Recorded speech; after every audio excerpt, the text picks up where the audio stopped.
Bienvenue dans cette formation spéciale d'Autodesk Robot Structural Analysis Professionnel 2020. Je suis Jean Inapo, ingénieur entrepreneur et formateur de logiciels. À la demande de plusieurs étudiants qui sollicitent vraiment une formation spéciale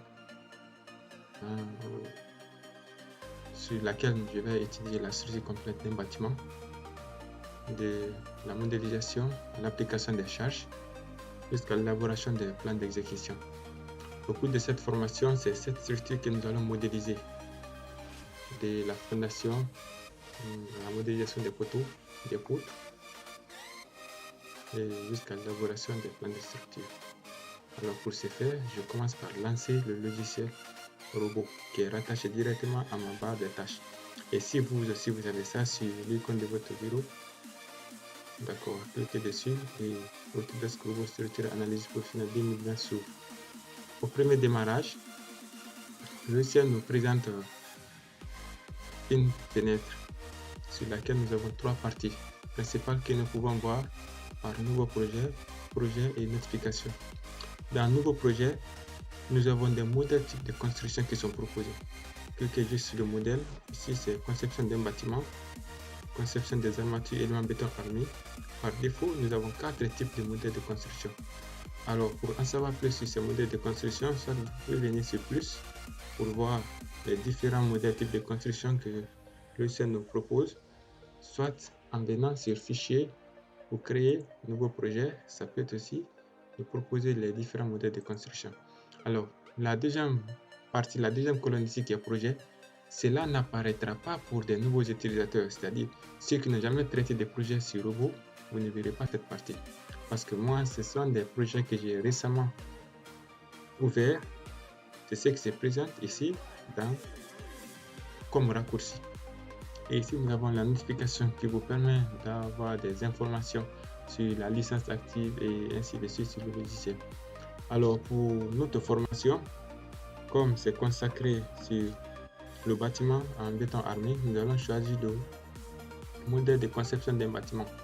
Mais attention, faites bien le choix du modèle de construction, car si vous faites un mauvais choix, ça peut entraîner des instabilités dans la structure, ce qui ne va pas vous aboutir au résultat. Dire instabilité déjà, c'est dire complication. Alors, je commence par le modèle du bâtiment. Une fois l'interface présente, c'est comme tout autre logiciel. Nous avons les barres de menu. Dans ces barres de menu, vous avez tout ce qui est rattaché sur le bureau se trouve effectivement sur ces barres de menu. Comme si nous venons sur l'outil ouvrir, fichier, nous pouvons effectivement rentrer dans le menu fichier pour retrouver tous ces outils, etc. Ici, nous avons des outils de commande d'accès rapide. C'est-à-dire, si tu veux enregistrer, avant de passer par fichier, tu peux directement enregistrer ici, ouvrir, ainsi de suite. Outil commande. Ici, à gauche, nous avons l'arborescence des projets, ce qui nous permet d'avoir des renseignements plus généraux sur notre projet, à savoir le niveau d'étage, les barres, les nœuds, ainsi de suite. Ici, nous avons la géométrie. Nous verrons l'utilité de cette arborescence des projets lorsque nous allons commencer avec la modélisation de notre structure. Ici, nous avons des outils, des commandes rapides, comme poutre, poteau, dalle, ainsi de suite, qui nous permettront d'avoir des raccourcis directement sur les différents éléments du modèle qu'on a choisi, bâtiment béton armé. C'est ce qu'on va généralement, c'est composé de poutres, poteaux, ainsi de suite. Et si vous preniez aussi outils coq ou autres pour modéliser votre structure, vous trouverez les outils spécifiques qui vous permettront d'optimiser votre travail. Ici, nous avons le view cube, c'est-à-dire le repère, ce qui nous permet de voir les dimensions X, Y et Z. Et comme c'est le module bâtiment qu'on a choisi, nous avons ici vue projection, vue 3D, ainsi de suite.